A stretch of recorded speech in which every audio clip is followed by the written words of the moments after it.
Shalom. Puji Tuhan, kembali kita bersekutu bersama-sama dalam kasih kemurahan Tuhan kita Yesus Kristus.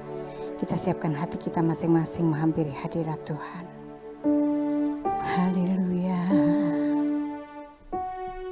Haleluya. Tuhan Engkau baik. Haleluya.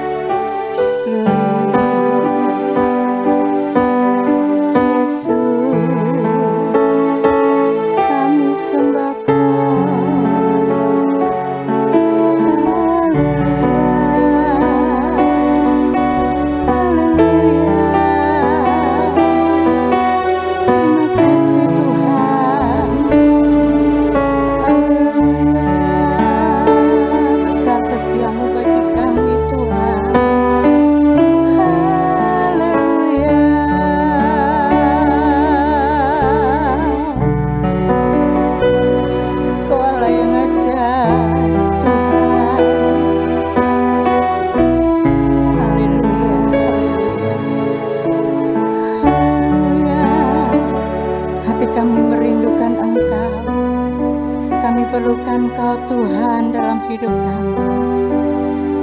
Kami perlukan Kau Yesus. Kami perlu Kau Roh Kudus. Haleluya. Hadirlah di tengah-tengah kami Tuhan. Lawati kami pribadi lepas pribadi. Hadirlah di tempat ini. Kami perlukan Kau. Kami perlukan Kau Tuhan. Haleluya. Kami rindukan Kau Tuhan. Terima kasih. Haleluya. Haleluya. Haleluya. Seperti rusa yang haus, rindu aliran sungai-Mu.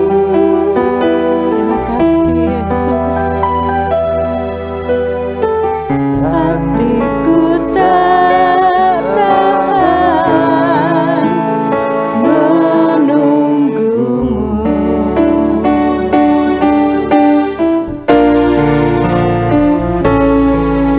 Bagai tanah gersang menanti datangnya hujan. Haleluya. Begitupun jiwaku Tuhan,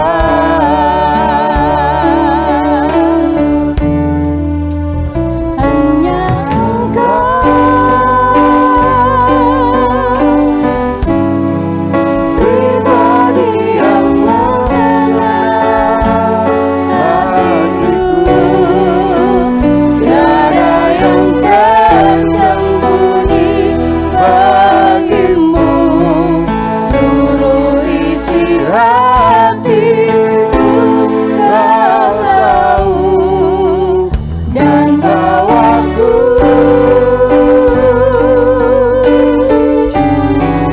untuk lebih dekat lagi padamu, tinggal dalam indahnya dekapan kasih-Mu. Saya undang jemaat untuk bangkit berdiri. Seperti rusa yang haus, rindu aliran sungai-Mu.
kasih Tuhan.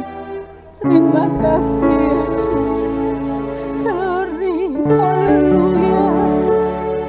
Haleluya, haleluya, haleluya. Luar biasa, aku dalam kasih. Haleluya. Haleluya. Haleluya, Yesus. Yesus.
Hosana bagi Engkau Tuhan, hanya Engkau yang layak disembah dan ditinggikan. Kemuliaan bagi Engkau, keagungan bagi Engkau, dan segala yang baik milik Engkau Tuhan. Kami bersyukur kami boleh beribadah pada siang ini, semua karena kemurahan Tuhan. Dan kami mau beri Tuhan dari hidup kami kepada Engkau. Persembahkan hidup kami Tuhan sebagai ibadah yang berkenan bagi Engkau. Lawati setiap kami, urapi setiap kami Tuhan. Terima kasih Bapa. Kami mulaikan ibadah kami di dalam nama Bapa, Putra dan Roh Kudus, di dalam nama Tuhan Yesus. Haleluya. Amin. Haleluya. Ada sukacita bagi kita semuanya. Amin. Yang bersukacita, yang sudah ditebus Tuhan, bernyanyilah bagi Tuhan. Berikan pujianmu buat Tuhan. Berikan suaramu buat Tuhan. Glory bagi Dia. Haleluya.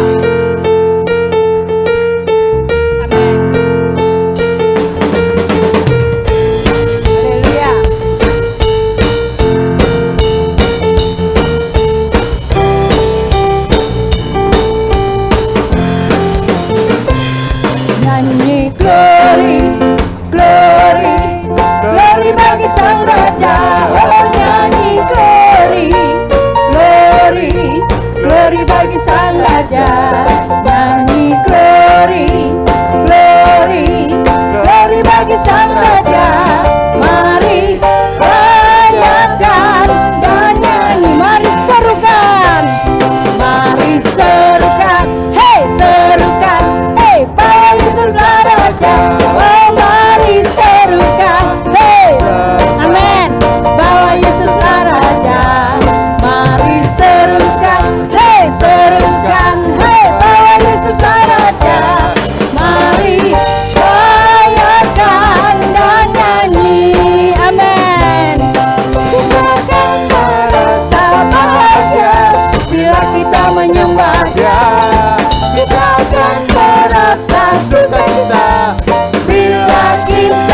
Raja. Mari rayakan dan nyanyi, oh haleluya. Kita akan merasa bahagia bila kita menyembah Dia. Kita akan merasa gembira bila kita semua nyanyi. Merasa bahagia bila kita menyembah Dia. Kita akan merasa sukacita bila kita semua nyanyi. Amin. Haleluya. Glory bagi Sang Raja. Nyanyi glory, glory, glory bagi Sang Raja. Nyanyi glory, glory, glory bagi Sang Raja. Mari rayakan dan nyanyi, nyanyi glory, nyanyi glory, glory, glory bagi Sang Raja. Nyanyi glory, glory, glory bagi Sang Raja. Nyanyi glory, glory, glory bagi Sang Raja. Mari rayakan dan nyanyi. Mari rayakan, mari rayakan, mari rayakan dan nyanyi. Haleluya, haleluya, haleluya. Terima kasih. Silakan duduk kembali. Kita akan dengarkan satu kesaksian dari Saudari Jessica. Dipersilakan.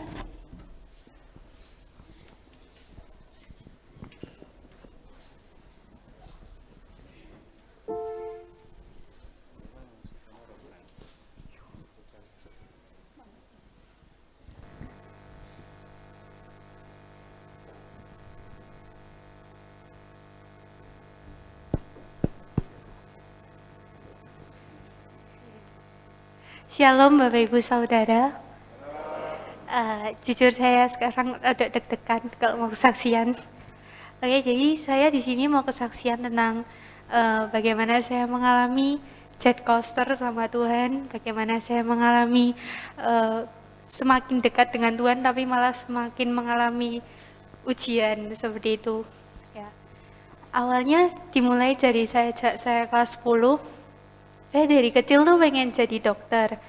Terus tapi sampai kelas 10 tuh saya belum kepikiran mau masuk ke universitas mana, seperti itu. Terus tiba-tiba ada orang sempat tanya, kamu mau masuk universitas mana? Terus saya tuh kayak spontan jawab, UI gitu. Wah, dengan kayak kebanggaan, dengan pikiran kesombongan yang kayak, wah kalau di UI kan bakalan pakai jaket kuning, pakai jas kuning, alma mater kuning yang dipandang orang bakalan keren kayak gitu. Tapi itu langsung mendapat respon penolakan dari orang tua saya yang kayak, UI itu di Jakarta itu jauh. Yang kedua kayak, itu rawan, kamu perempuan, kamu minoritas, kamu itu rawan sekali kalau kamu di Jakarta. Oke, itu menurut saya itu alasan yang relevan. Jadi saya menerima, saya nggak boleh di UI itu saya menerima. Terus akhirnya saya tuh pindah, pengennya nggak jadi di UI, pengennya ke UGM Universitas Gadjah Mada di Jogja itu.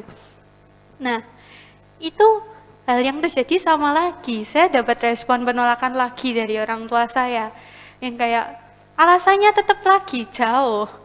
Nah sekarang tuh bagi saya tuh sudah nggak relevan. Saya sudah ambil yang nggak sejauh Jakarta. Ini kayak di Jogja. Dan lagi kalau tahun saya kuliah nanti pasti sudah dibangun tol kayak gitu. Saya mikir itu nggak relevan itu alasannya. Akhirnya saya tuh kayak tetap memberontak pada orang tua saya. Kayak tetap saya memikirkan apa yang saya pikirkan tuh benar. Saya merasa kayak saya lebih benar daripada orang tua saya, seperti itu.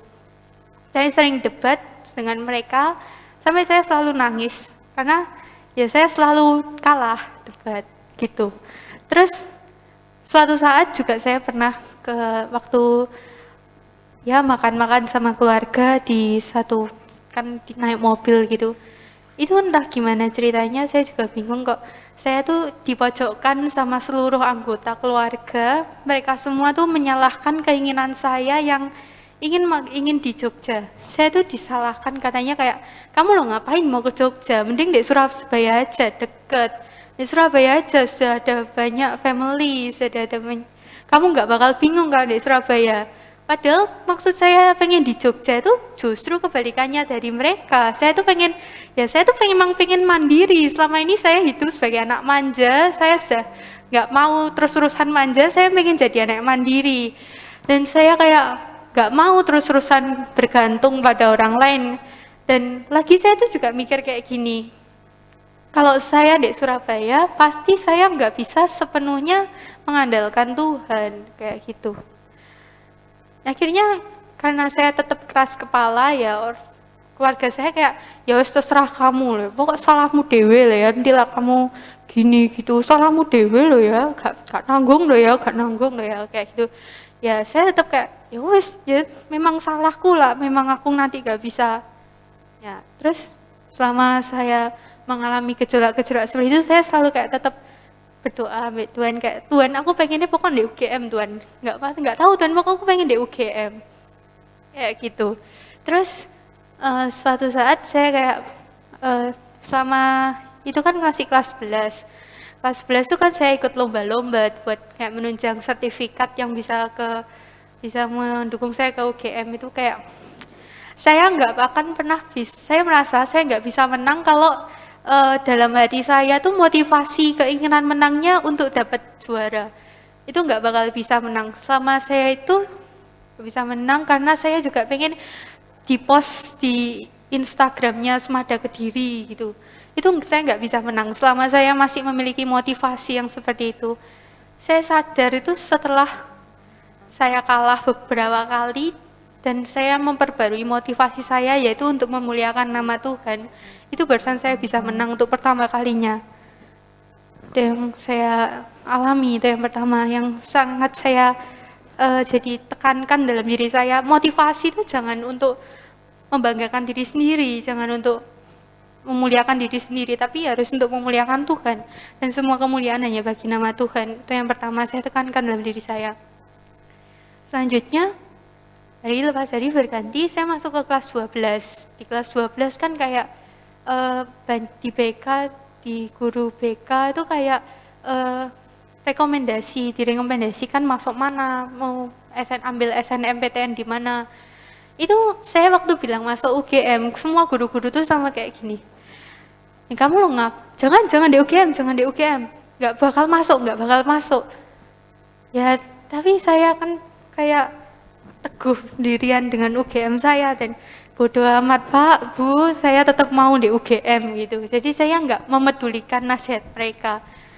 Saya disuruhnya kayak ke Brawijaya Malang gitu. Seperti itu. Karena katanya kalau di Brawijaya sudah pasti keterima gitu. Tapi ya saya nggak pengen di Brawijaya, ya ngapain saya ngambil Brawijaya kayak gitu. Akhirnya waktu pengumuman SNMPTN saya nggak keterima. Saya nggak keterima itu 3 hari saya nangis gak berhenti. Pokoknya sini nangis, naik kamar ya nangis. Dan itu saya sadari juga karena kayak saya nggak dapat restu dari orang tua saat itu. Jadi ya wajar aja kalau saya nggak bakal keterima. Karena dengan semua yang sudah diberikan pada saya malah membalas perlawanan kepada mereka.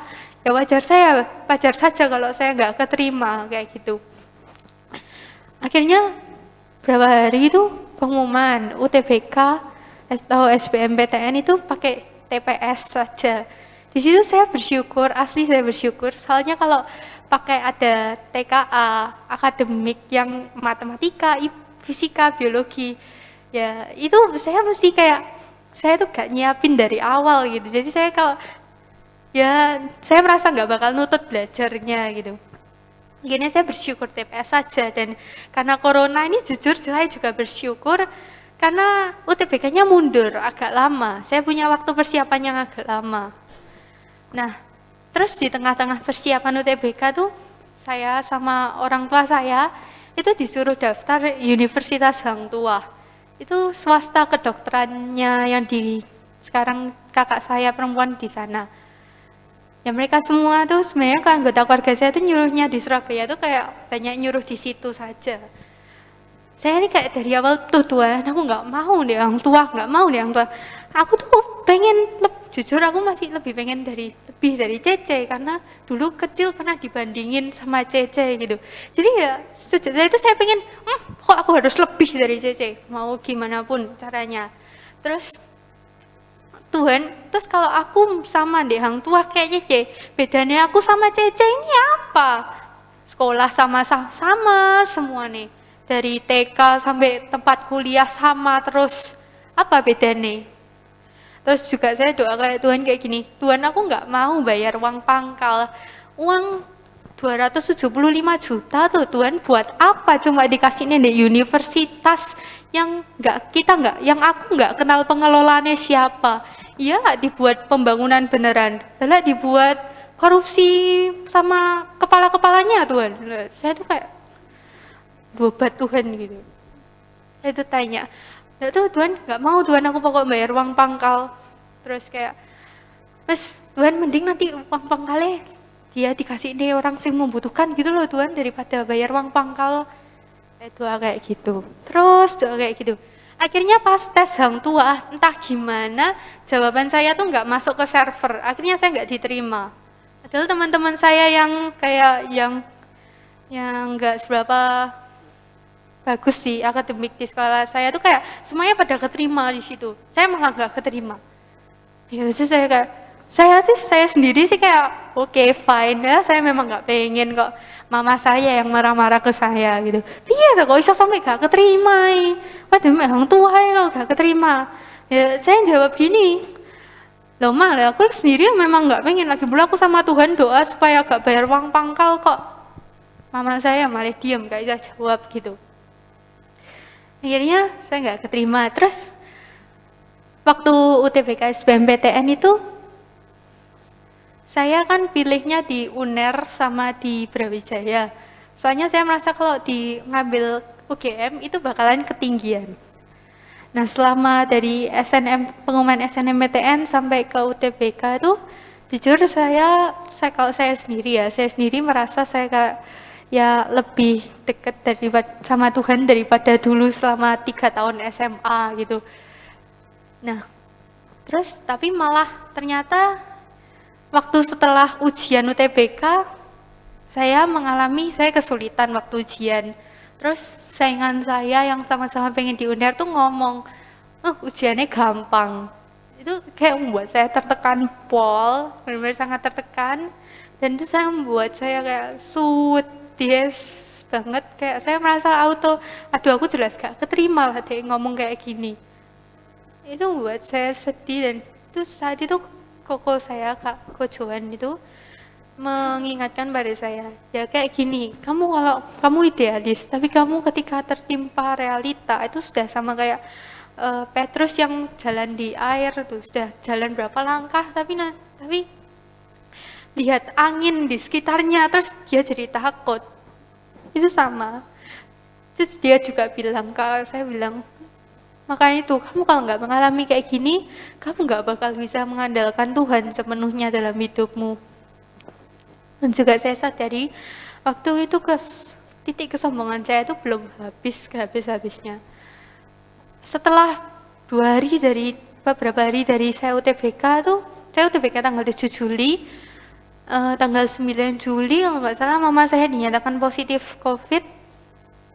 Terus 2 hari kemudian, 3 hari kemudian saya positif juga. Itu saya jadi kayak, aduh ya apa sih, aku tuh jadi ngapain nih kok bisa nih sudah UTBK kesulitan, tiba-tiba kena COVID kayak gitu.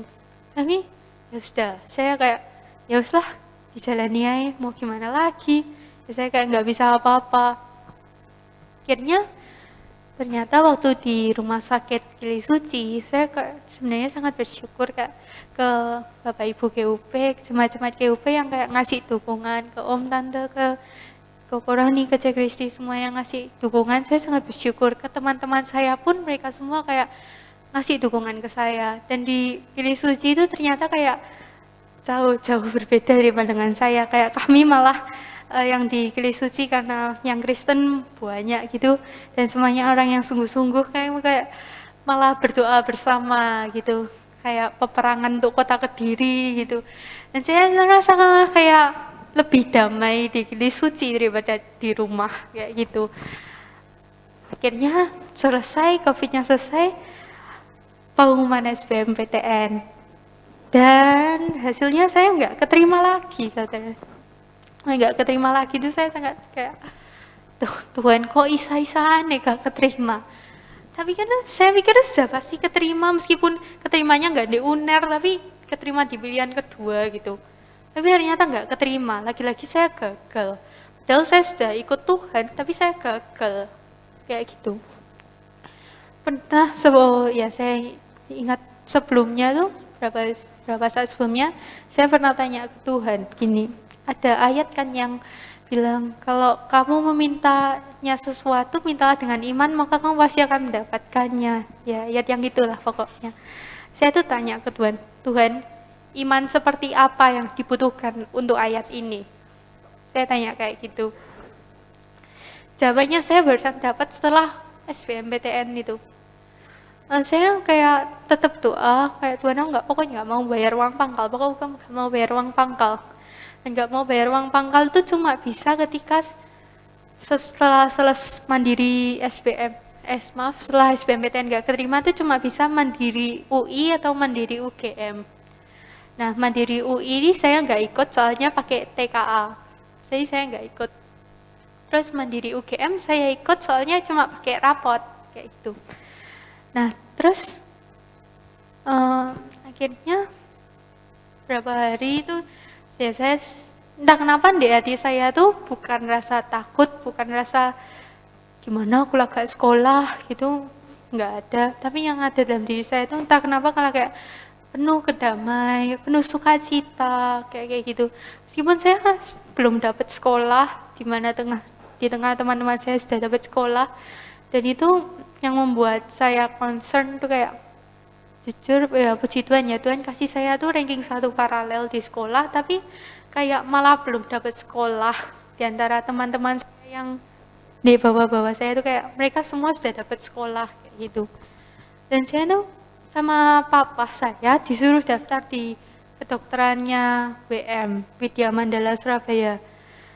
Ya saya ini sebenarnya ya males, cumanya ya mau gimana lagi kalau nggak dapat kuliah tuh ya manusiawinya ya kayak ya mau gimana ya harus daftar. Ya akhirnya saya daftar, proses seleksi tanggal 28, tanggal 27 malam itu saya dapat pengumuman, oke, WM-nya keterima. Hari 28 itu batas pengumuman, batas pembayaran 70 juta, itu uang cicilan, atau bayarnya langsung 350 jutaan. Itu kalau nggak mau bayar cicil. Jadi saya sudah kayak, terus Tuhan aku nggak peduli lagi, pokoknya aku maunya nggak bayar uang pangkal. Dan saya tuh juga pernah buat kotak doa. Saya tuh tanya Tuhan, kenapa semua yang tak masukkan di kotak doa ini malah nggak ada yang satu pun yang Engkau kabulkan. Terakhir berapa hari, saya selalu doa, nangis, saya bingung kayak gitu. Dan ini saya sampai bingung, Tuhan, aku doa ini buat dengarnya apa enggak toh. Saya sangat bingung kayak gitu. Tapi saya kayak tetap pasti Tuhan dengarnya. Kalau dalam diri saya yang lain ngomongnya kayak gitu ya. Terus waktu berapa hari sebelumnya, sebelum tanggal 28, 2 hari atau enggak salah, saya tuh nulis, Tuhan aku pengen keterima di UGM. Aku mohon Tuhan, ini kabul no Tuhan. Saya masukkan ke kotak doa itu lagi. Nah, terus tanggal 28 setelah pengumumannya yang harus bayar 70 juta atau 350 juta, itu di saat yang sama, itu hari pengumumannya kedokteran UGM, Mandiri UGM. Di situ sih saya sebenarnya kayak feeling saya sudah pasti keterima, tapi saya tuh merasanya keterima di pilihan kedua, atau pilihan ketiga di teknik kimia atau di teknik sipil, bukan di kedokterannya. Pengumuman sebenarnya setengah 12 malam, jam setengah 12 malam hari tanggal 27, tapi saya buka nggak bisa karena yang akses tuh sekitar puluhan ribu orang. Akhirnya saya tidur sambil doa terus tidur sambil ngomong, Tuhan nanti aku bangun jam 3 pagi ya Tuhan, aku tak ngecek gini pengumumannya keterima apa enggak. Itu saya benar, terus jam 02.58 tuh saya benar-benar bangun, akhirnya saya ngecek dan kayak luar biasa ya Tuhan, benar-benar luar biasa, sangat kayak kemuliaannya tuh nggak ada terkira, kemuliaan Tuhan nggak ada terkira. Saya bingung juga gimana saya bisa keterima di kedokteran UGM. Itu kayak bagi saya tuh kayak anugerah terbesar yang saya alami selama hidup ini, tentunya setelah diselamatkan Tuhan dan tinggal di keluarga ini. Benar-benar kayak saya nggak tahu gimana cara ekspresikan, mengungkapkan. Kalau saya bisa keterima di kedokteran UGM itu kayak semua karena Tuhan. Itu juga karena teman-teman saya, ranking 2 paralel di angkatan saya itu juga daftar.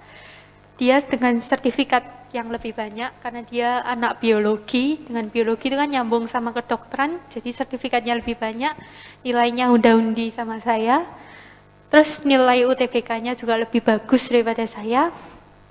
Dia nggak keterima, meskipun dia sebenarnya sudah keterima di SBMPTN sih.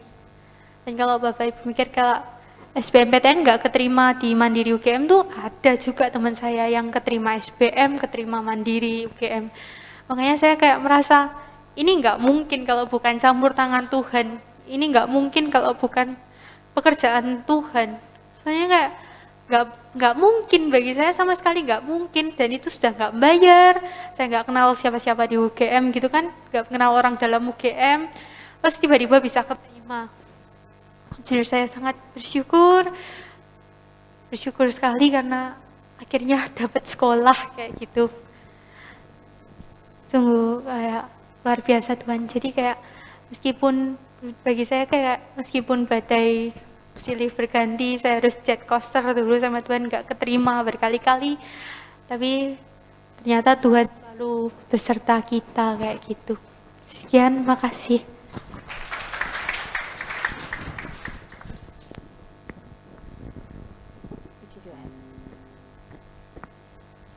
Pertolongan Tuhan itu tidak pernah berhenti buat kita yang percaya kepadanya. Kita akan berikan korban persembahan buat pekerjaan Tuhan di tempat ini.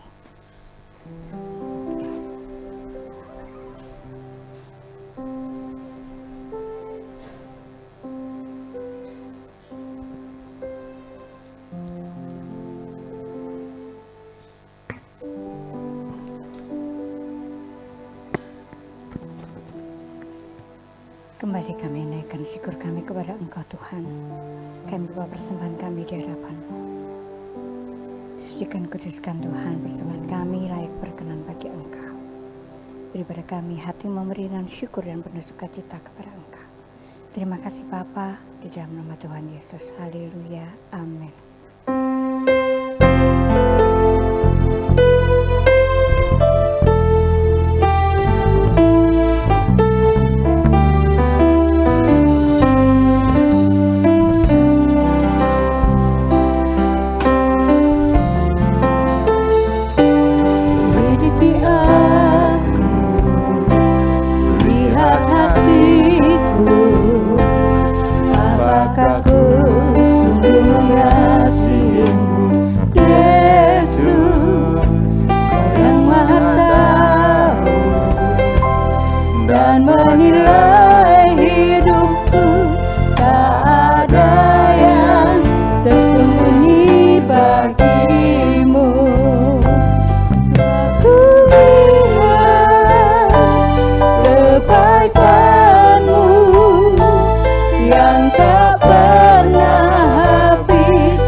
Jemaat untuk bangkit berdiri.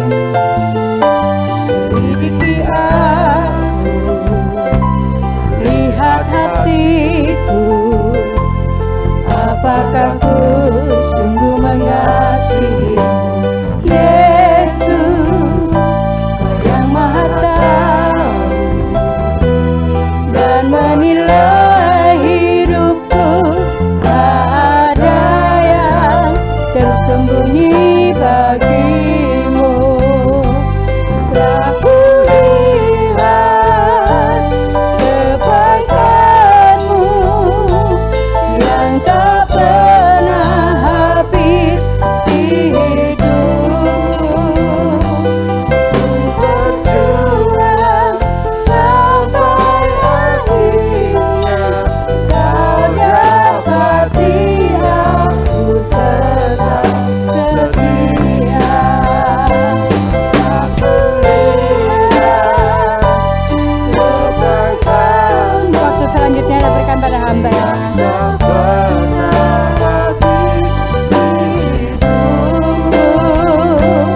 Ku berjuang sampai akhirnya, Kau dapati aku tetap setia. Kau dapati aku tetap setia. Kau dapati aku tetap setia.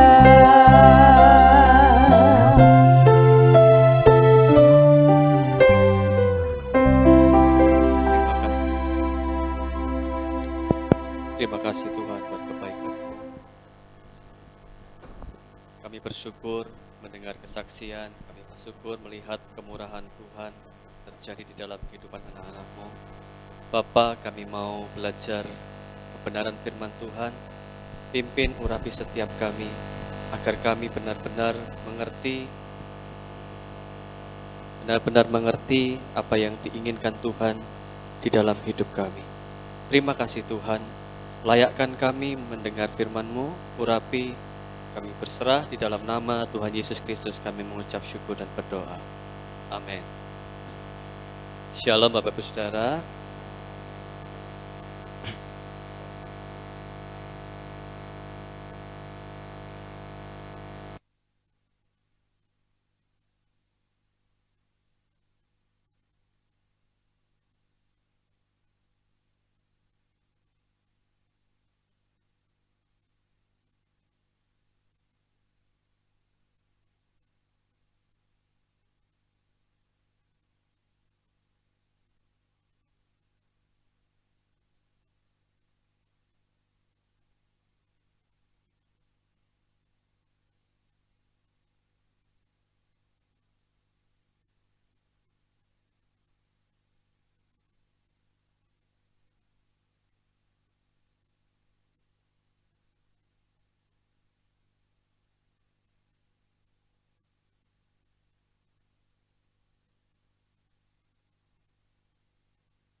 Oke.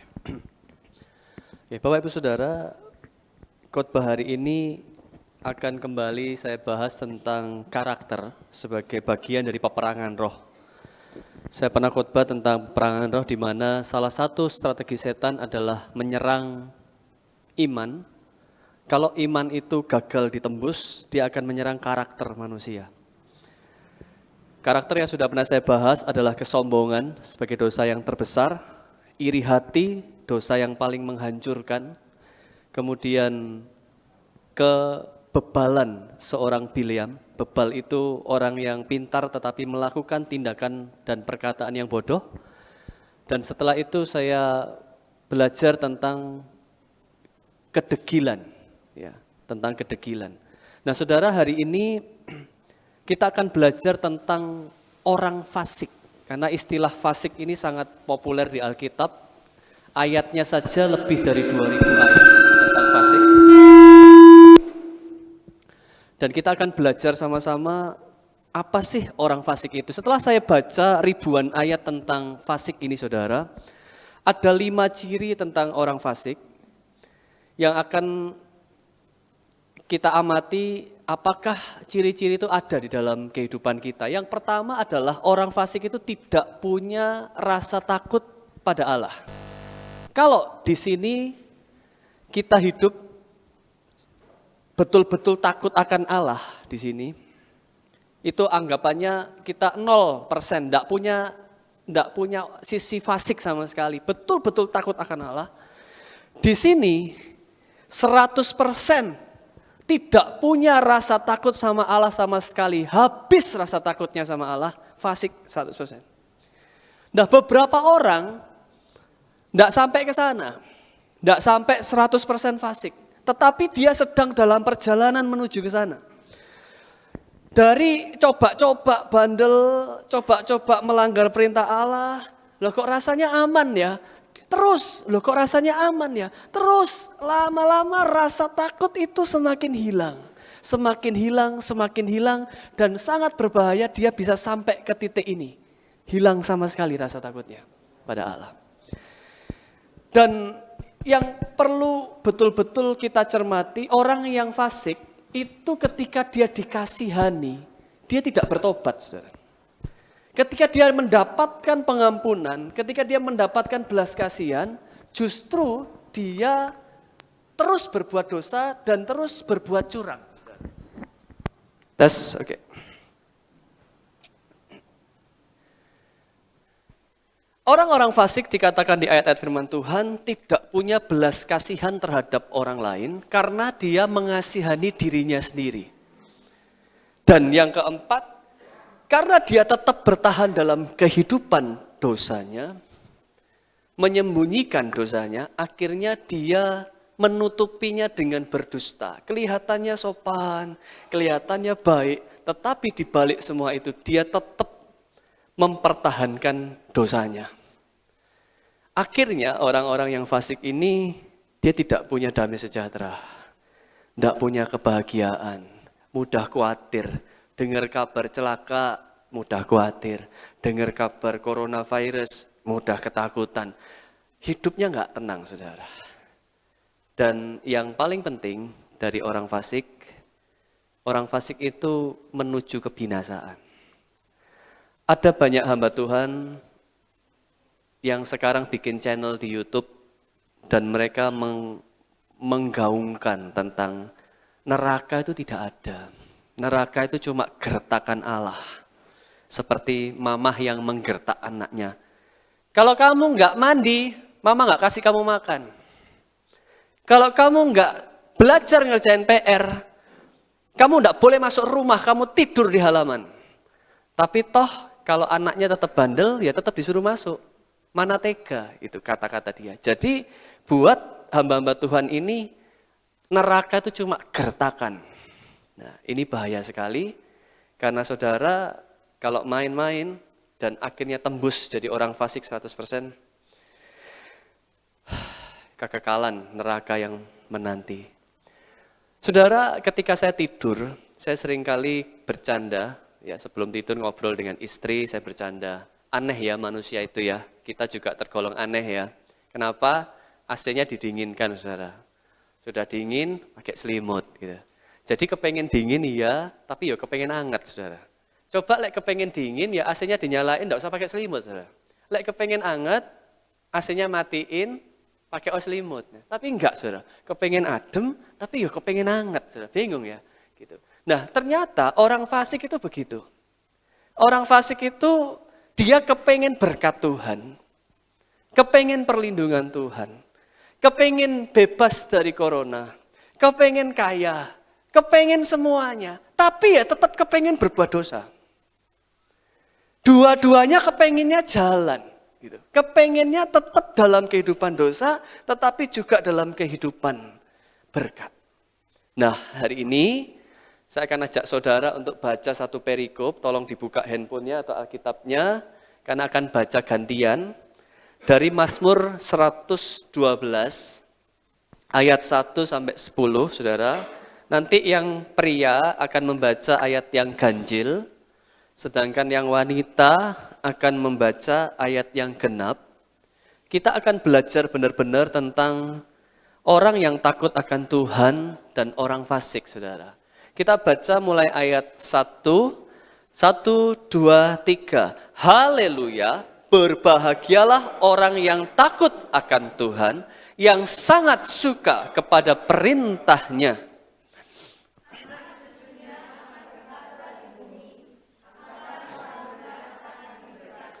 Harta dan kekayaan ada dalam rumahnya, kebajikannya tetap untuk selamanya.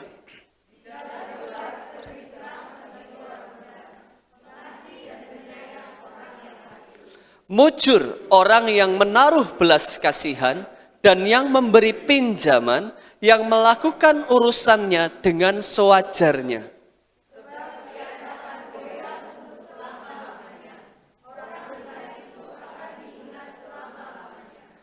Ia tidak takut kepada kabar celaka, hatinya tetap penuh kepercayaan kepada Tuhan.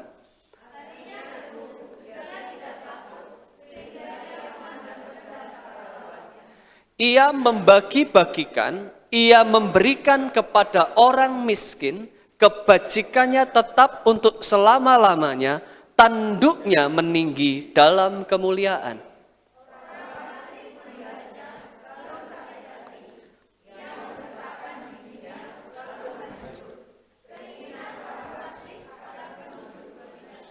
Saudara, yang saya kasih cetak merah, itu ayat beberapa kata yang membingungkan, karena memandang rendah kepada lawannya itu seperti meremehkan. Tidak, artinya bukan meremehkan, tetapi orang yang takut akan Tuhan, ketika dia punya lawan itu termasuk peperangan roh, termasuk setan, itu akan jatuh, dan dia melihat setan itu jatuh di depan dia. Ketika setan itu jatuh, maka posisi setan akan di bawah. Jadi terjemahannya agak membingungkan. Kemudian ia memberikan kepada orang miskin, dalam bahasa Ibrani ebion, itu artinya membutuhkan. Jadi ketika saudara memberi, itu tidak harus dia miskin. Tetapi menurut tuntunan Roh Kudus atas dasar kemurahan hati saudara dan kasih Roh Kudus yang akan menuntun orang ini membutuhkan. Walaupun kelihatannya kaya atau kelihatannya miskin, mata fisik kita bisa tertipu, tetapi ketika Roh Kudus bilang orang ini membutuhkan, saudara kasih dia, jangan lihat dia miskin atau kaya. Saudara kasih, itu pertolongan Roh Kudus membimbing kita. Jadi tidak harus orang miskin. Kemudian kata tanduk, itu kalau saudara baca di banyak ayat di Alkitab, tanduk itu bicara kekuatan. Jadi kalau ketemu kata tanduk, saudara, oh ini kekuatan. Kekuatan orang yang takut akan Tuhan meninggi, makin lama makin kuat, makin lama makin kuat. Nah, saudara, kalau saudara perhatikan ayat 1 sampai ayat 10, itu ayat 1 itu ide pokoknya ayat ini, perikop ini, itu tentang orang yang takut akan Tuhan dan sangat suka segala perintahnya. Bukan sekedar taat, tetapi sangat suka.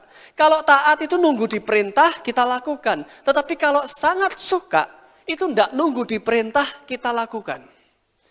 Di ayat 10, dibandingkan dengan orang fasik.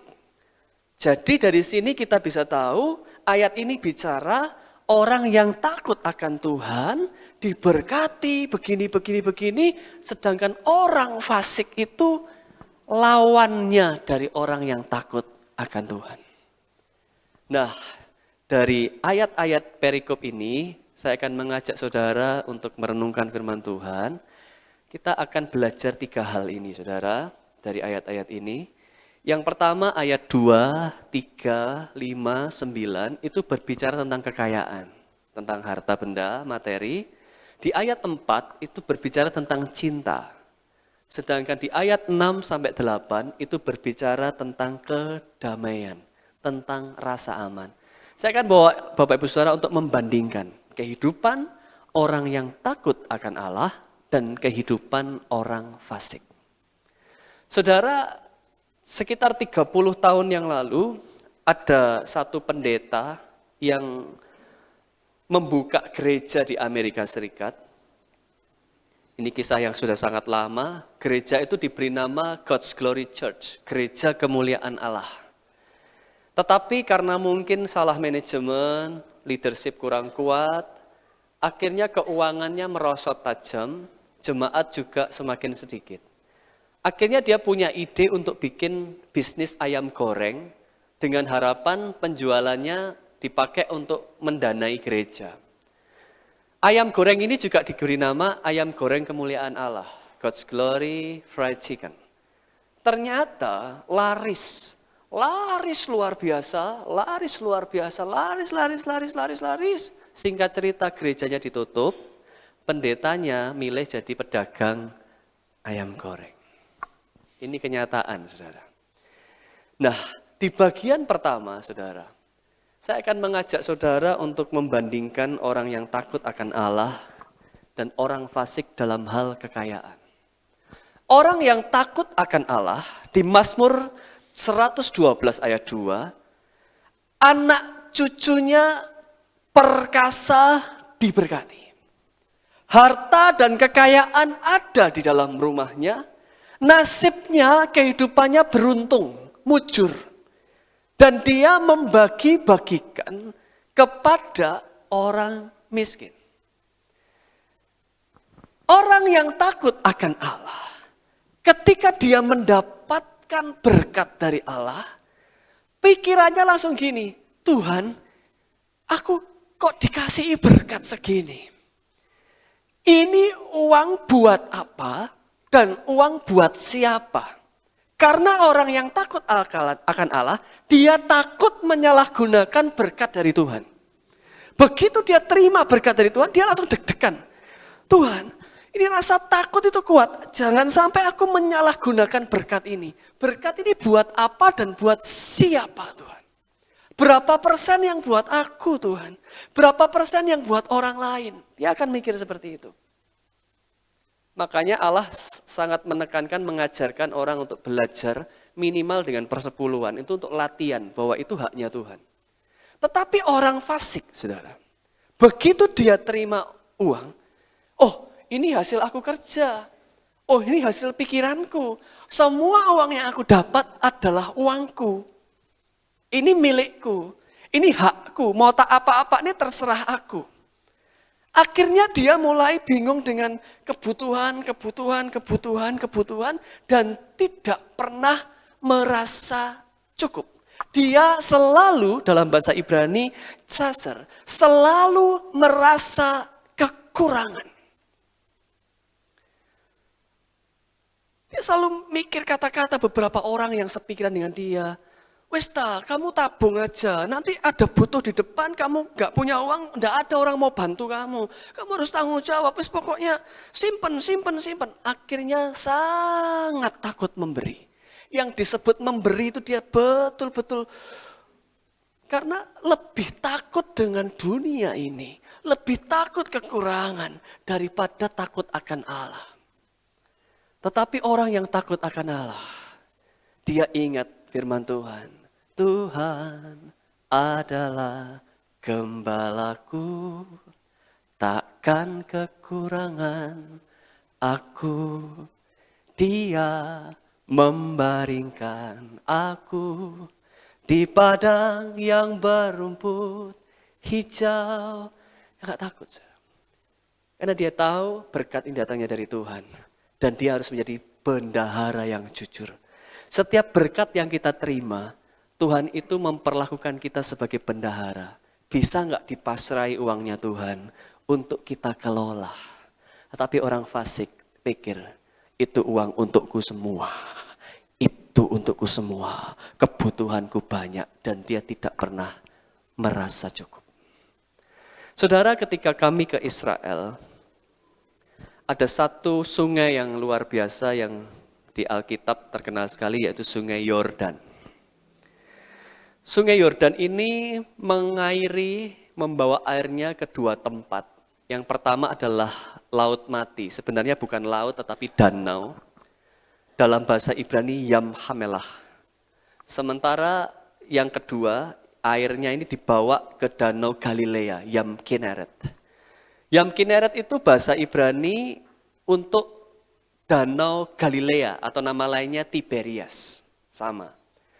Disebut Yam Kineret, kenapa? Karena bentuknya itu seperti harpa. Kalau difoto dari jarak jauh itu bentuknya seperti harpa. Harpa dalam bahasa Ibrani itu kinor. Dari kinor berubah menjadi Kineret. Ini bentuknya seperti harpa. Nah, air dari Sungai Yordan menuju ke Danau Galilea, dia dapat air dari Sungai Yordan, kemudian air ini oleh Danau Galilea dialirkan ke outlet-outletnya. Outlet itu saluran lain. Jadi seperti anak sungai, dia terima, tapi nggak disimpan semua, dia alirkan keluar lagi ke sungai. Akhirnya kehidupan Danau Galilea ini sehat. Dia masuk, dia terima, dia keluarkan. Dia masuk, dia terima, dia keluarkan. Sangat berbeda dengan Laut Mati, Yam Hamelah. Kenapa? Terima saja. Tidak pernah keluar. Dia tidak punya saluran keluar. Akhirnya terima terus. Itu mineral, garam numpuk-numpuk. Rasa asinnya 10 kali lipat lebih asin daripada laut yang lain, daripada danau yang lain. Sampai begitu asinnya, tidak ada makhluk hidup yang bisa bertahan hidup di sana. Tumbuhan, sudah tidak akan ketemu tumbuhan di sana. Hewan, ikan tidak bisa hidup di sana. Hanya 1-2 jenis bakteri dan jamur yang masih bisa bertahan hidup. Dari sini pesan firman Tuhan, antara orang takut akan Allah dan orang fasik. Orang takut akan Allah, dia tahu berkatnya dari Tuhan. Dan dia tahu berkat itu harus dia kelola. Dia tanya Tuhan, Tuhan, uang ini untuk apa dan untuk siapa? Sementara orang yang fasik, oh ini untuk aku, kebutuhanku masih banyak. Kebutuhanku masih banyak. Dan dia tidak pernah merasa cukup, selalu merasa kurang.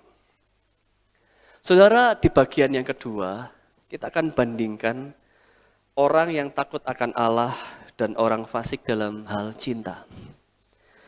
Di ayat 4, di dalam kegelapan terang terbit bagi orang yang lurus hati, yaitu orang yang pengasih, penyayang, dan benar.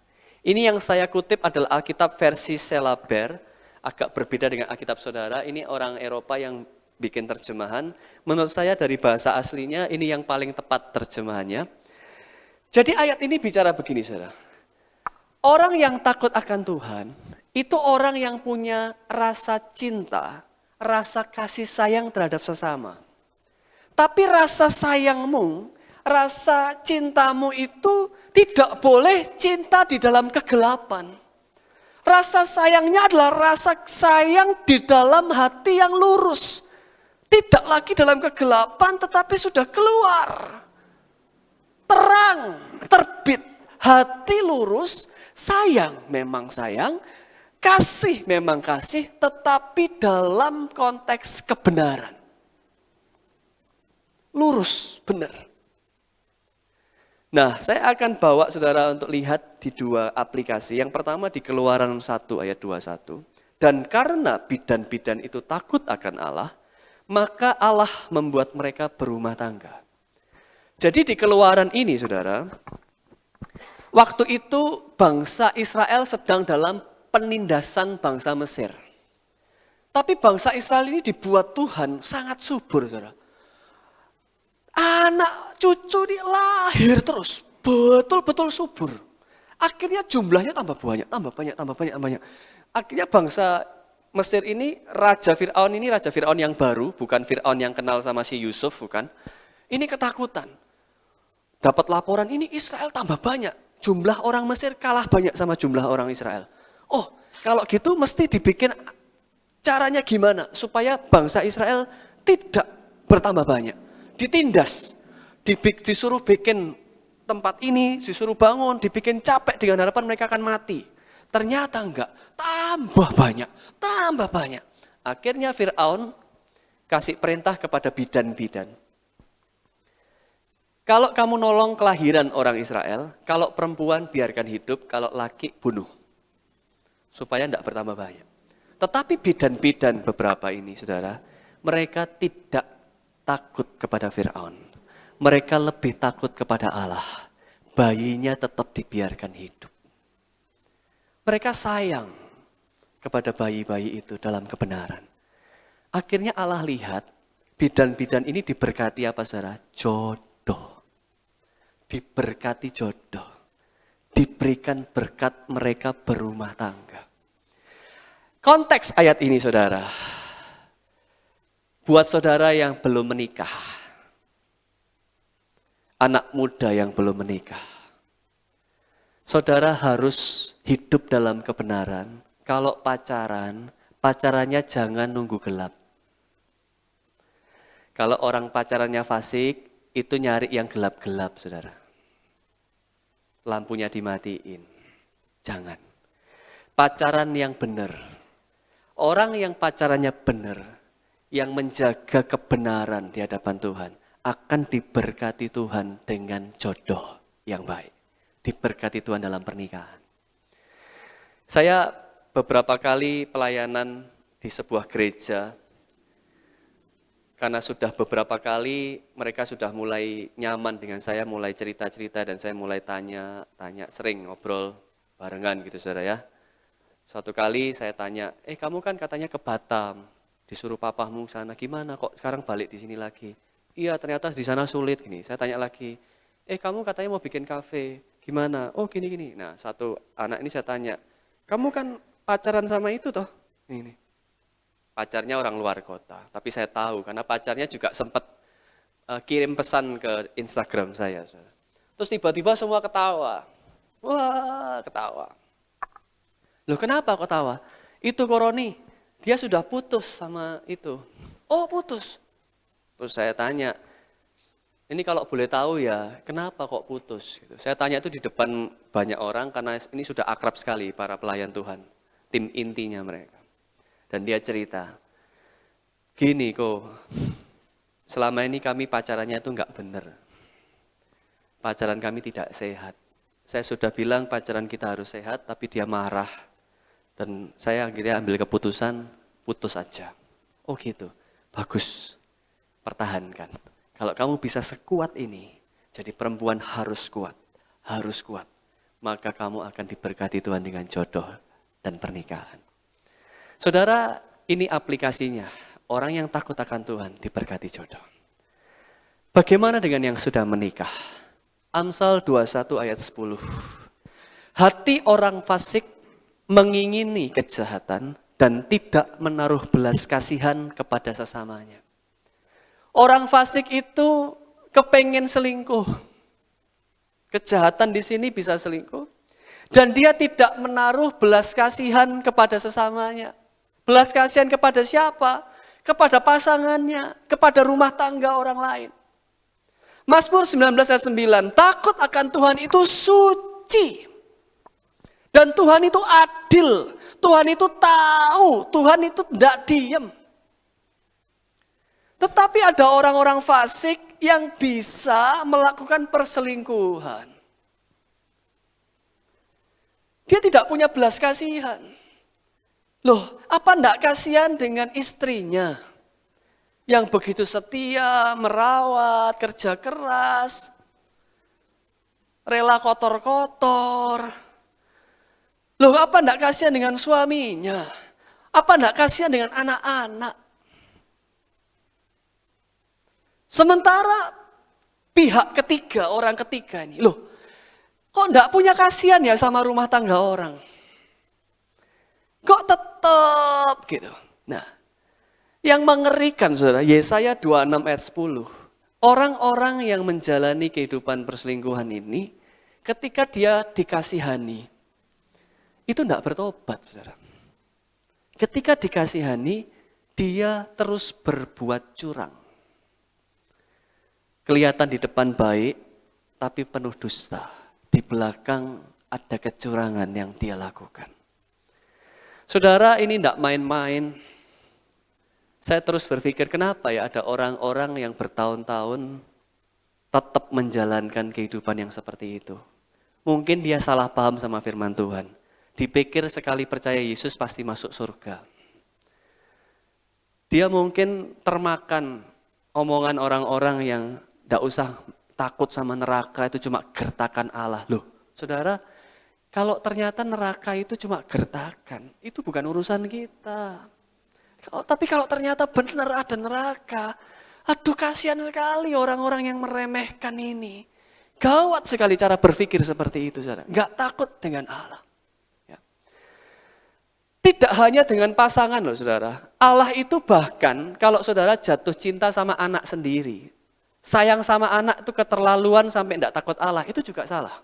Abraham sangat sayang sama Ishak sampai Allah menguji Abraham. Nah, ya sudah nunggu berpuluh-puluh tahun akhirnya punya anak satu-satunya. Allah menguji, bunuh si Ishak. Tetapi ketika akhirnya Abraham mau tusuk, stop Abraham. Aku sekarang sudah tahu engkau takut akan Allah. Dan engkau tidak segan-segan untuk menyerahkan cintamu yang satu ini. Saudara, kalau saudara hari-hari ini hidup dalam cinta yang salah, orang yang cinta salah itu gimana sih? Aduh, aku memang sayang sama dia. Cuma dia yang mengerti aku. Pasanganku tidak mengerti aku. Cuma dia yang betul-betul tulus sama aku. Loh, aku pokoknya maunya sama dia. Loh,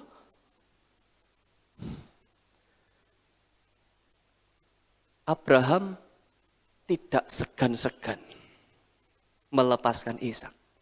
Buat saudara yang hidup dalam cinta yang salah, solusinya cuma satu, saudara, dilepas.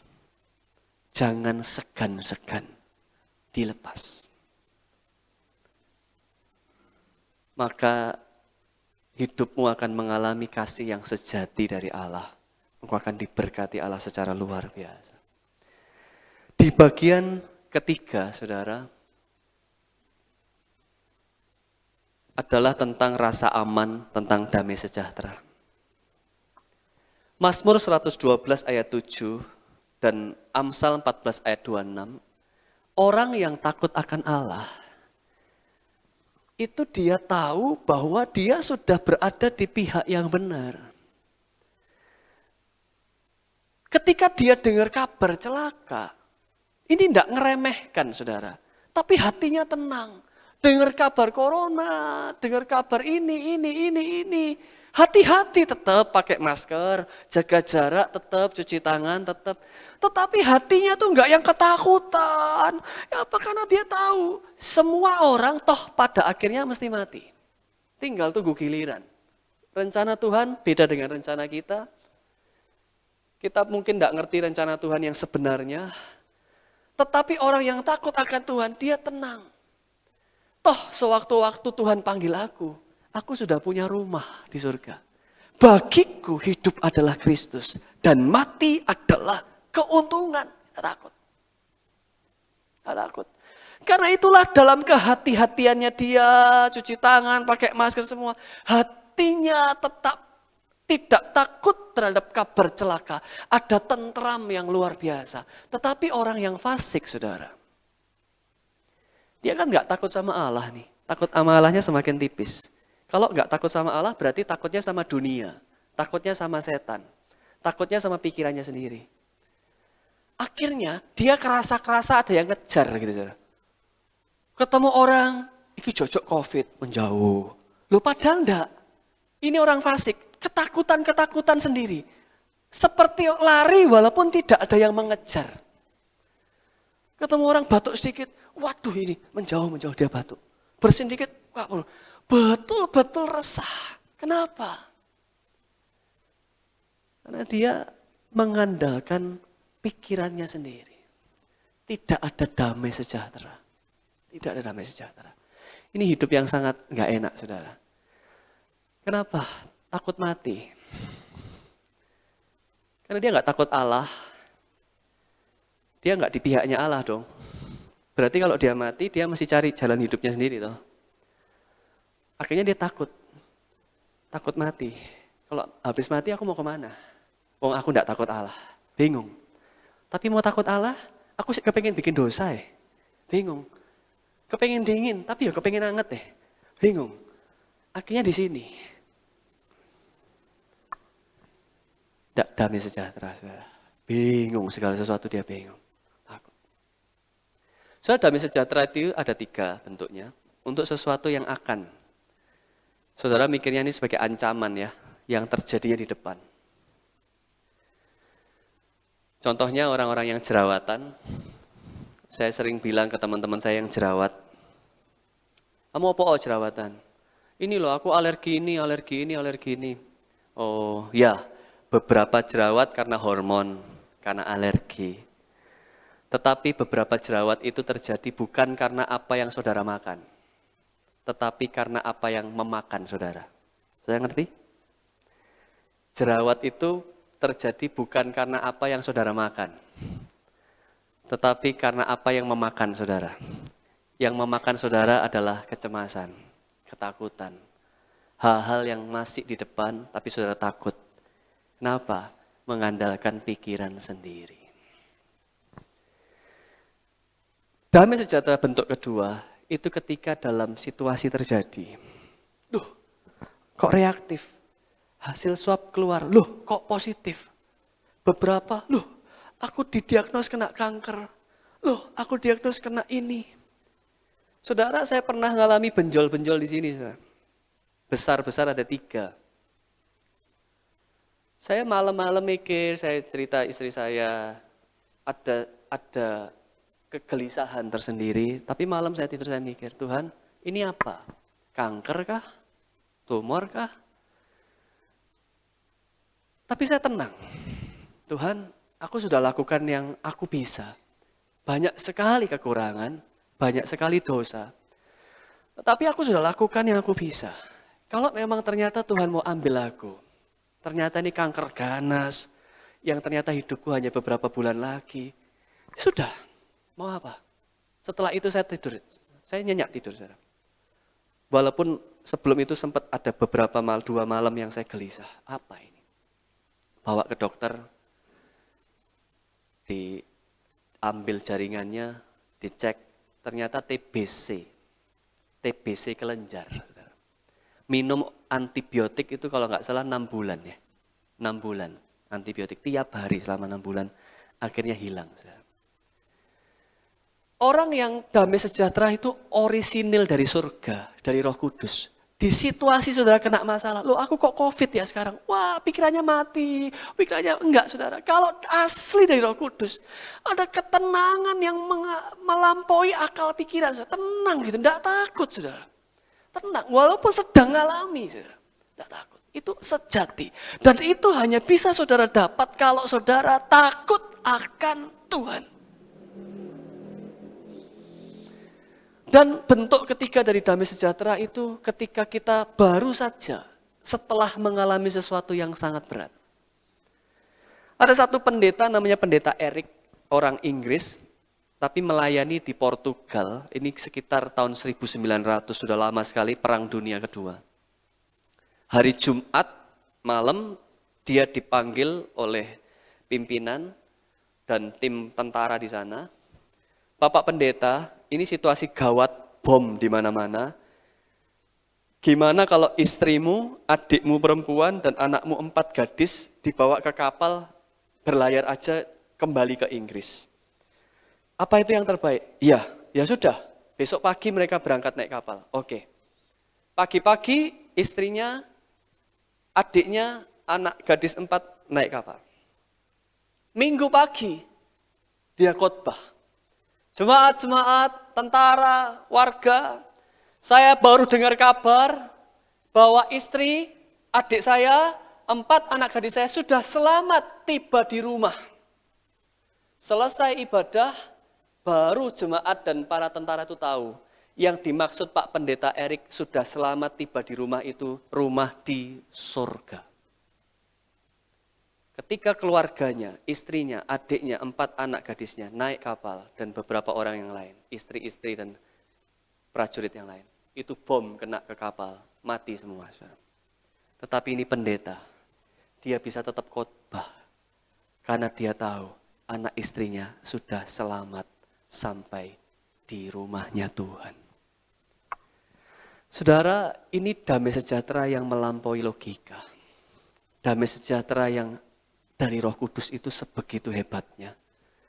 Saudara, di sini mari miliki itu. Takut akan Tuhan akan membuat engkau mengalami damai sejahtera yang luar biasa.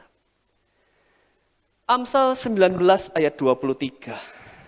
Takut akan Allah mendatangkan hidup, maka orang bermalam dengan puas, tanpa ditimpa malapetaka.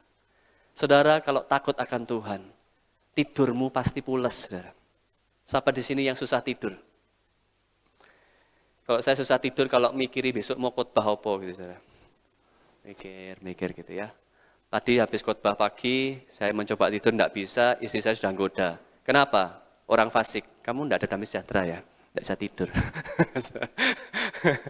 Bukan ya, mikiri tadi khotbahnya gimana, nanti khotbah lagi gimana gitu, saudara. Jadi orang yang damai sejahtera, takut akan Allah, saudara bisa tidur nyenyak, tidur pulas.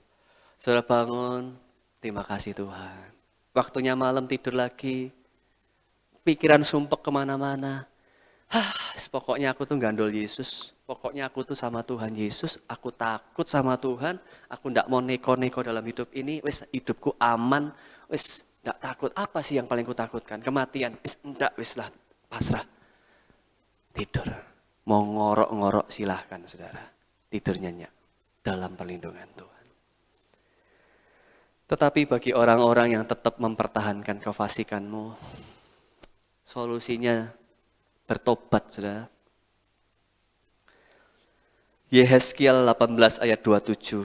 Kalau orang fasik bertobat dari kefasikan yang dilakukannya, ia melakukan keadilan dan kebenaran, ia akan menyelamatkan nyawanya.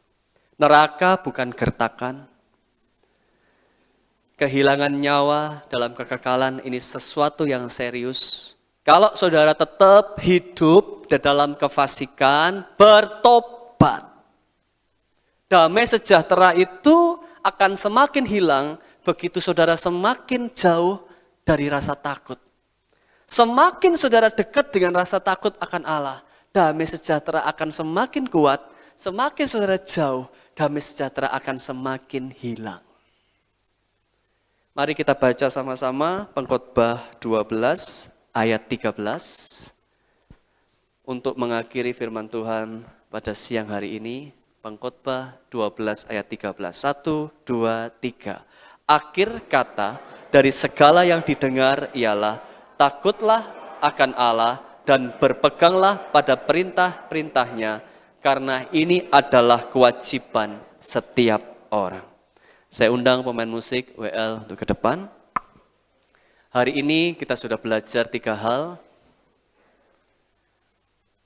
Tolong slide terakhir. Kita sudah membandingkan orang fasik dengan orang yang takut akan Allah.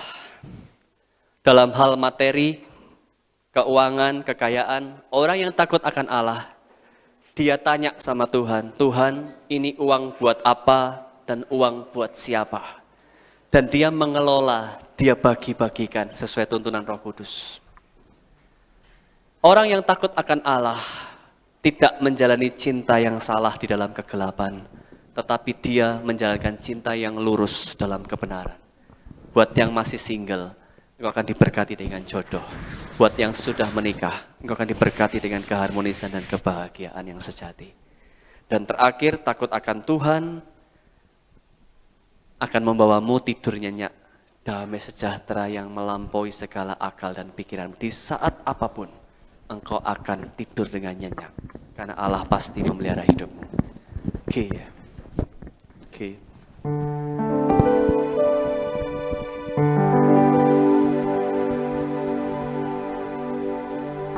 Tuhan adalah gembalaku, takkan kekurangan aku. Dia membaringkan aku di padang yang berumput hijau.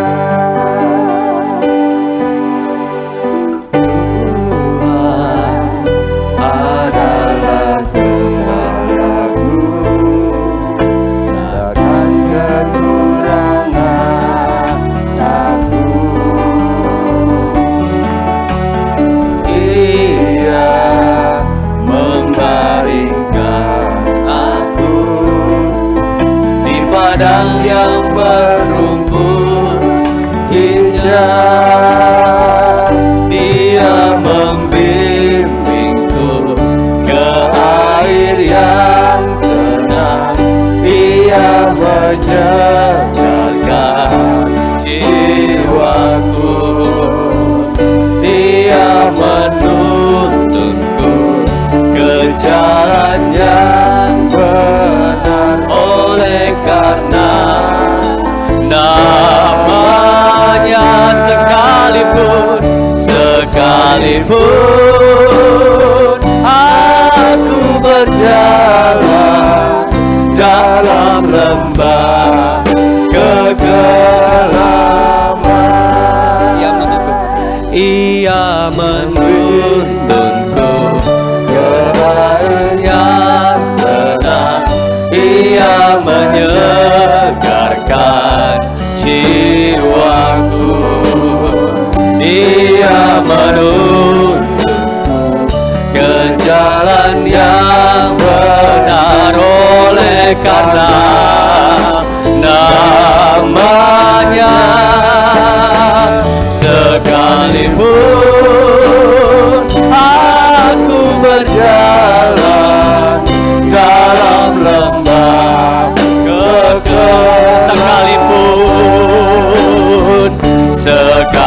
sekalipun aku berjalan dalam lembah kegelapan.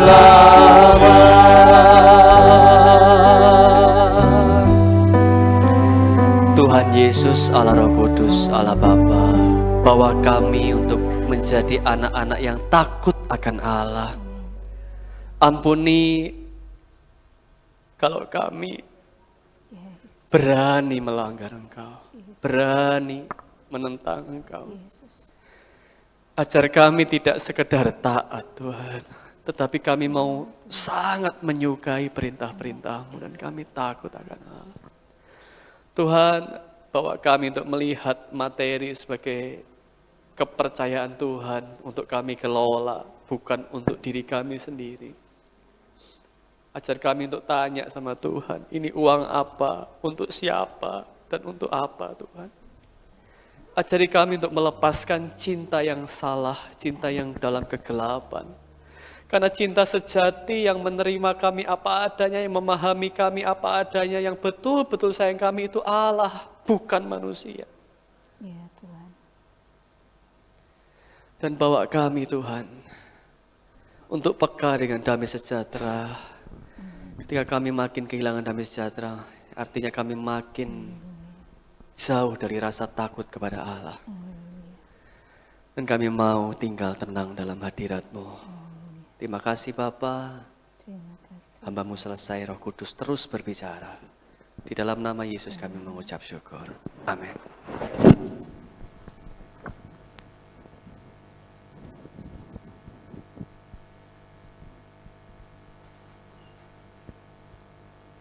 Mari Bapak Ibu Saya undang dengan hormat kita bangkit berdiri. Kita akan segera mengakhiri ibadah ini dengan menutupnya di dalam doa. Bapa yang di surga, kami bersyukur bahwa kami telah dituntun langkah-langkah kami masuk ke dalam rumah Tuhan untuk kami beribadah kepada Tuhan, memanjatkan puji dan syukur. Kini tiba saatnya kami merenungkan setiap kebenaran firman Allah, di mana kami diarahkan untuk menjauhi segala yang fasik dan mendekatkan diri kepada Tuhan, menerima damai sejahtera, hidup dalam kebenaran, takut untuk berbuat dosa, dan bukan hanya sekedar taat untuk melakukan firman, tapi memiliki hati yang sangat suka dalam mempraktekkan firman Tuhan. Sehingga kami hidup dalam terang, dalam kebenaran, menyukakan hati Tuhan. Diberkatilah setiap orang yang takut akan Allah, diberkati hidup pribadinya, rumah tangga, keluarganya diberkati, roh, jiwa, tubuh diberkati, usaha, pekerjaan, mata pencarian Tuhan memberkati, pribadi lepas pribadi, keluarga demi keluarga. Dan Tuhan, kami menyerahkan usaha, pekerjaan, mata pencarian mereka. Tuhan buka jalan, nama Tuhan dipermuliakan. Kami juga berdoa buat pemerintah bangsa negara kami yang hari-hari ini menghadapi banyak masalah. Tuhan berikan hikmat, akal budi buat para pemimpin kami, mengambil keputusan demi keputusan yang benar, yang sesuai kehendak Tuhan. Dan kami berdoa, berikan kami perlindungan yang menyeluruh, dijauhkan dari celaka bahaya, dijauhkan, dihindarkan dari sakit penyakit.